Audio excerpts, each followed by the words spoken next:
Thank you for letting us join you today. Thank you.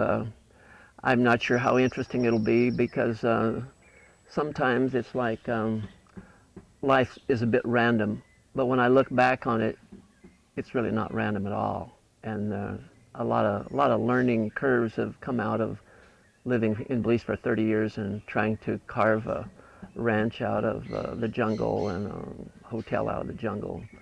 I've learned a lot of things, and one of the things I've learned is I can't work against nature. I've got to work with it.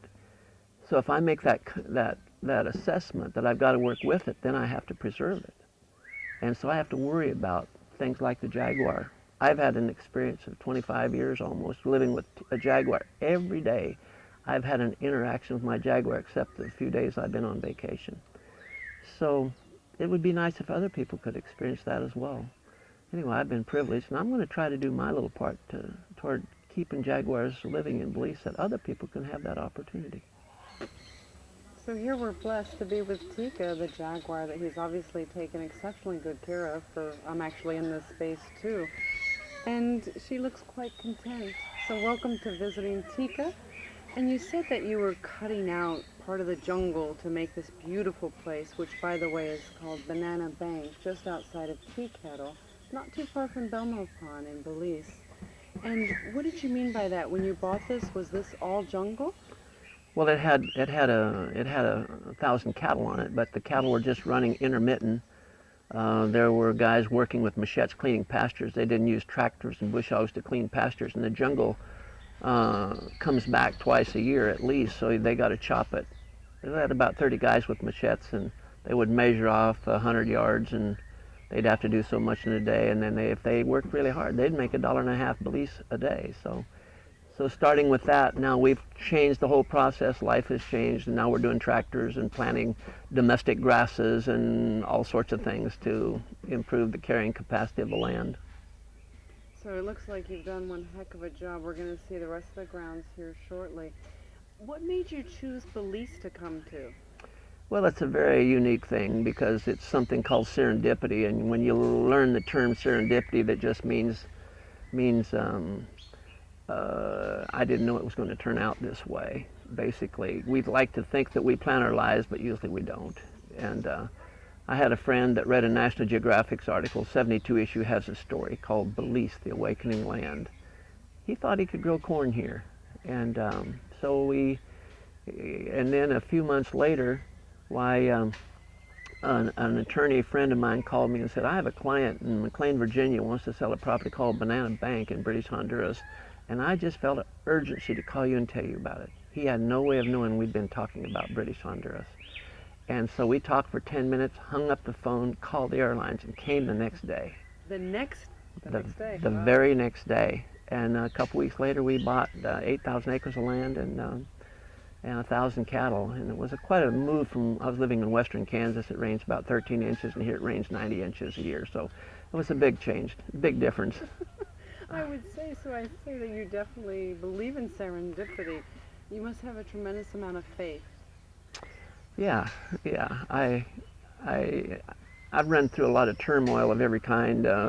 Our 911 answers in about 3 days, so if there's a bad person around, why we have to pray that he doesn't get to us. And we've had financial travail in the years that we've been here. I've gotten better about that. I don't borrow much money anymore. I've tried to stay away from banks a little bit, but I've had to have a lot of faith to get through it all. We have about 25 employees, so there's always a little drama there that always needs correcting. And so faith and the interaction of the Word and God's Spirit in the whole thing, it all fits together.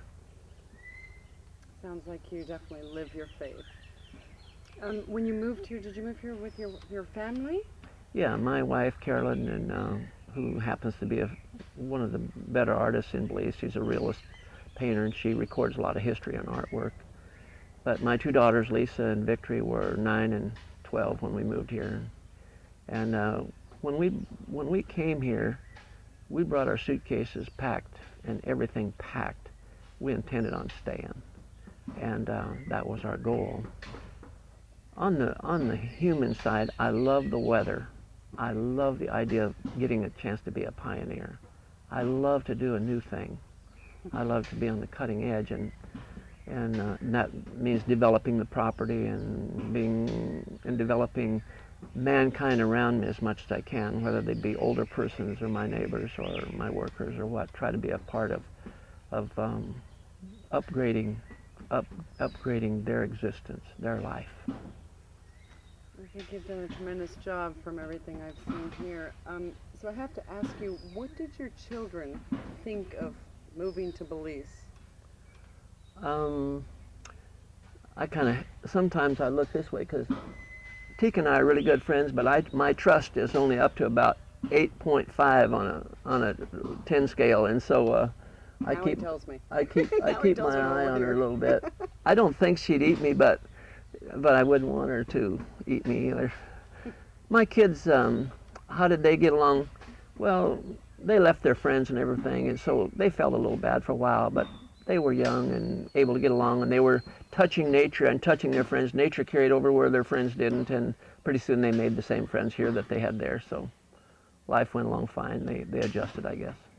So you didn't have to bring them kicking and screaming. No, no, Which is no, a good thing. no. Do they both still stay in Belize? One of my daughters helps us manage the property. The other one lives in Eastern Maryland, and yeah. I have another daughter in Montana, Sunday, that comes and visits with us as well. That's nice. And so you and your wife still live here, obviously. Yeah, yeah. So what have you done since you came here with your 2 suitcases all packed up, and what have you started to do at Banana Bank? Well, one of the things that's been an interesting feature is to learn to look at my roots in America. And I've learned about the privileges of America, to grow up there, and how wonderful it is and all the advantages you have. And when you come to Belize, a third world country, you have to play by a different set of rules because things aren't the same. And one of the things is like if you want to lose weight, you go to Weight Watchers and there's a bunch of people helping you. If you want to go to Alcoholics Anonymous, there's a bunch of people. Well, a lot of times here it was just solo mia and my wife or something. But a lot of times you really get to look at yourself. Are you kind of like Kenny Rogers says in The Gambler? Are you going to run, or what are you going to do when it gets tough? And that's the whole question. How do you keep from running? Because running means, hey, I don't have the answer. I've got to go find the answer. Somebody help get me the answer. Where is somebody? They're not here. So that's when you have to go to the well, find out what you're really made of. How tough are you? And as you mentioned before, God's the one that can. I turn to God a lot. There's a great scripture I think about. I repeat it pretty often. It's 2 Timothy 1:7. It says, "For God hath not given me a spirit of fear, but of power and of love and a sound mind." And I hang on that scripture. Sometimes I say it 100 times a day because it's all about that, isn't it? Not to have fear. You need power, and love fits in all of it. Wow. It all obviously has served him very well, and I see that when you say that verse, that just the peacefulness that comes across you and the warmth, I feel it, and that's nice to see. Yeah. Well, it's true, you know. So it's not hard to speak the truth. My faith is. Am I real religious? No, not really. Do I have a lot of contact with God? Oh yeah, a lot. But I'm not too religious, quote. Well, sometimes being a religious, quote, is people that have to fit in a box per se. Yeah. And oftentimes when I view those folks, I don't see that they live their faith. Yeah. So quite frankly, I honor you for living your faith.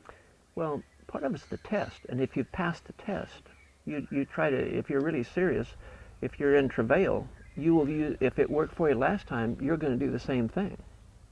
So if God brought me through last time, why would I want to change drivers? I better stay with God, you know. And it doesn't make sense to change drivers right at this point in the game because God has never let me down. So I'm going to stay hooked up. And it's kind of like people talking about controversy in the Word or something. You know what? I find controversy in the Word, things I don't understand at least, but I have never looked for something that I needed that applied to myself and my situation. I find it every time. And it tells me behave. I don't always behave, but